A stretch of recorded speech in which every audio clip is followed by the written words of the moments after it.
আমি শাপলার সন্তান, কারণ আমি সেখানে ছিলাম। একটা ছবি ভয়াবহ, আমি কোনোদিন নিতে পারি নাই। দুই ভাই, একজনের লাশটা বুকে জড়াইয়া এরকম ধরে আছে, যাইতেও পারতেছে না, নিতেও পারতেছে না।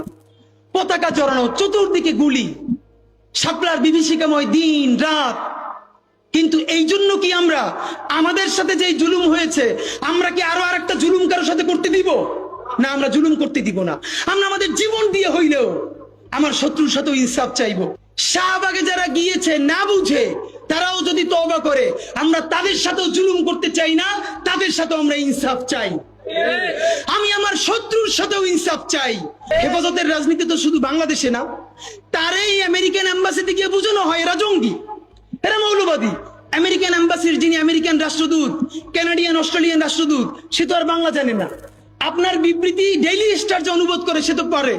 তো এই যে প্রথম আলো, ডেইলি স্টার বা মিডিয়া ঠিক ইনভার্টেড কমার মধ্যে অনুবাদের যে কি রাজনীতি করতে পারে, এইটা আমরা জানি।